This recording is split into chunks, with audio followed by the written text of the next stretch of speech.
Okay, well, let's continue. So right now, I'd like to go and talk about our second example, thermal therapy, or more precisely, nanoparticle-assisted thermal therapy. So first, let me tell you what that is. So thermal therapy is a process for trying to treat disease, particularly cancer. And here's how it works. We imagine we have a patient who has a tumor localized somewhere in their body, and we'd like to destroy the tumor without injuring the patient, obviously.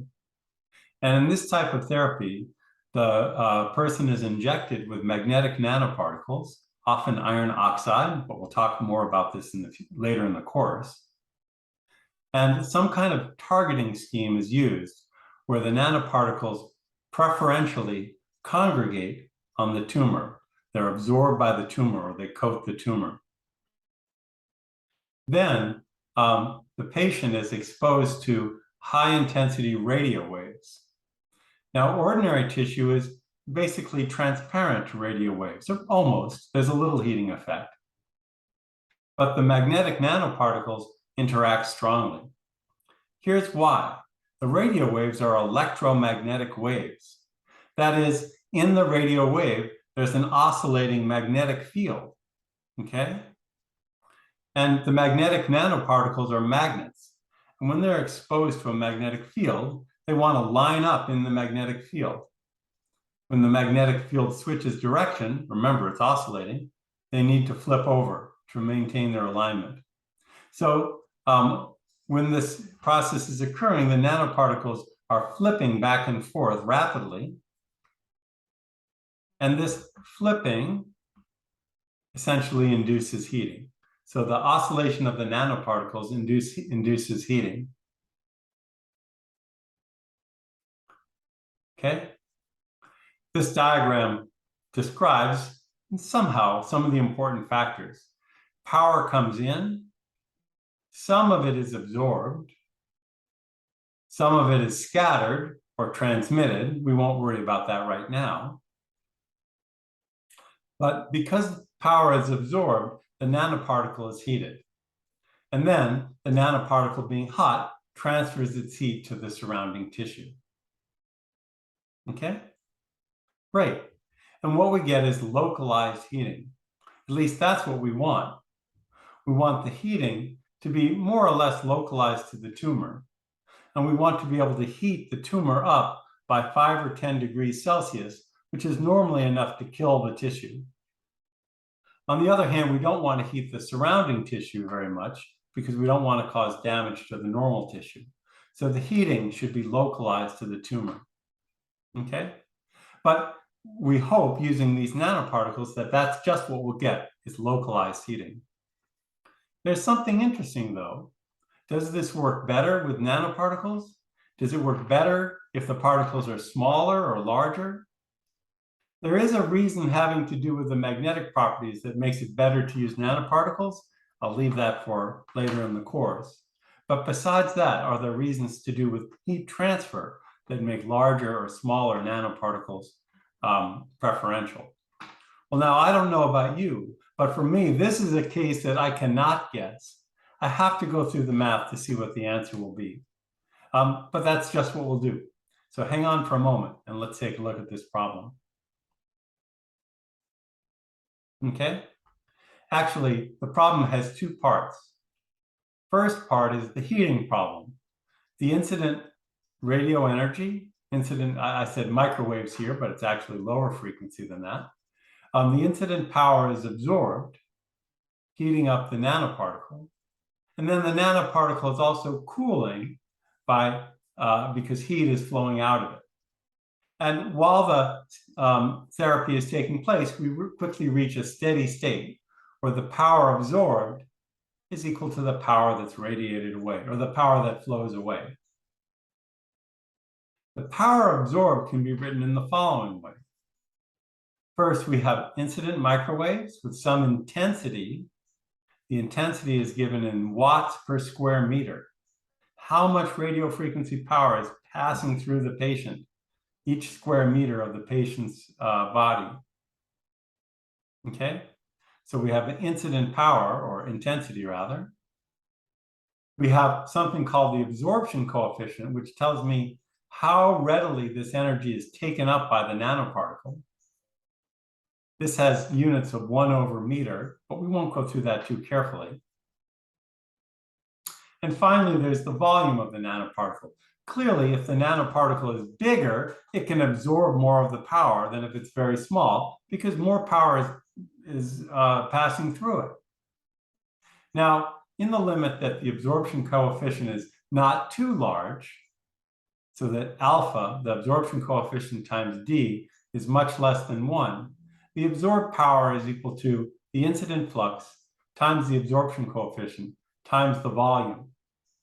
I had to make that proviso because if the power is absorbed very, very strongly, then it's actually only absorbed at the surface. It all gets absorbed at the surface before it penetrates into the particle. But that's not the case that we're talking about because these nanoparticles are very small. So the power absorbed is the incident intensity or flux of energy times this quantity alpha times the volume. Meanwhile, the heat that flows out, the thermal power that flows out, is given by Fick's law, minus kappa times A, minus thermal conductivity times the surface area times the temperature gradient. And we'll use these two relationships to find our answer. Okay, so to all the quantities we've talked about, we need to add one more, the absorbed power,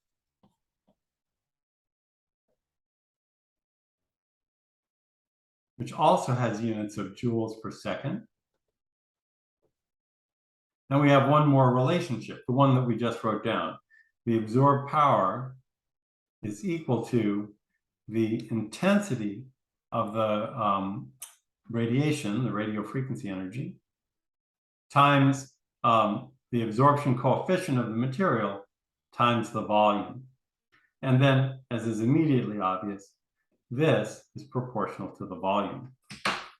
This law doesn't have a fancy name because it really only applies to this particular problem or problems like this. Now, there's one more thing that's important in this problem, and that's that while the process is taking place, we're essentially in steady state. That is, we're exposing the patient to the radio waves. They're heating up the magnetic particles in the tumor, and we're holding the tumor at a temperature higher than the ordinary body temperature and holding it there constant for a few minutes. So that means that during the process, we're in steady state, which means that the temperature should be steady. And in particular, that means that the power absorbed by the nanoparticles for the tumor should be equal to minus the power that flows out. Okay? No, actually, I'm sorry. The way we're defining these should be plus. So all the power that is absorbed flows out. Okay. Well, once we've said that, then things are relatively straightforward. Since we're in steady state, should say one more thing here, just so we're not confused. Let me say this. Because we have power coming in, now our energy conservation law is modified. So dq dt now is equal to the power absorbed minus the power that flows out.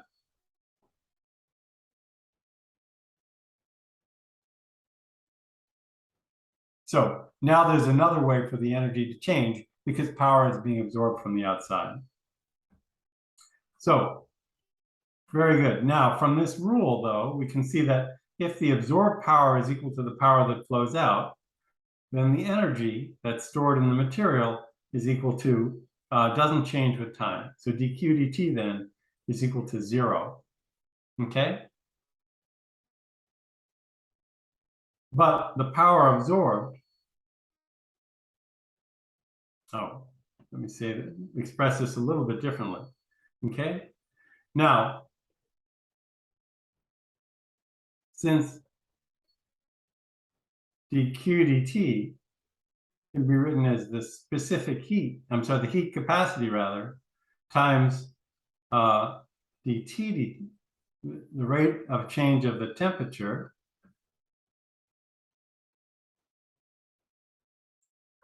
One second.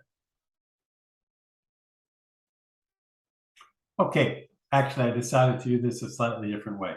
Since we know that PA is equal to PT, we can immediately solve for the quantity that we want. Here's how it works. We know that PA, the power absorbed, is equal to the intensity of the radiation times a constant times the volume, whereas the power that flows out is equal to minus K times the surface area times dt dx, the thermal gradient.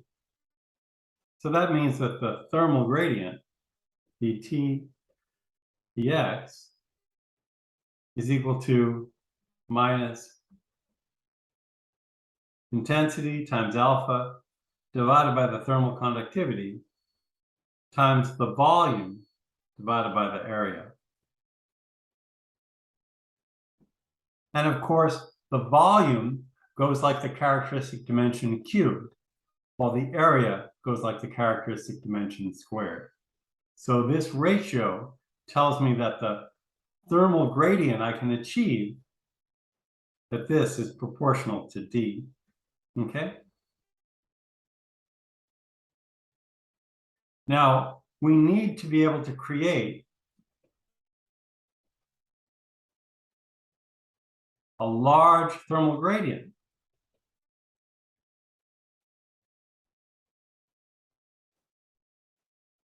For thermal therapy, because we want the tumor to get hot, but we don't want the surrounding tissue to be heated very much.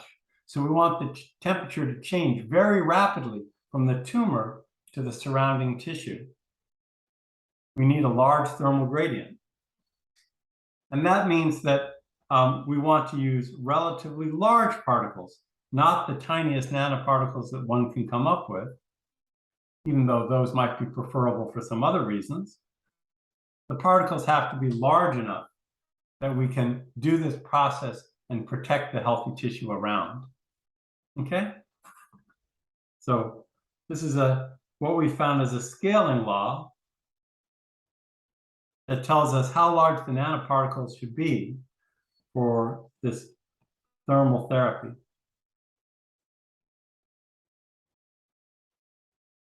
Okay? And this is all real stuff. Magnetic nanoparticles like this are made by biotechnology companies, and they're used for thermal therapy, among other purposes. All right, let's stop here.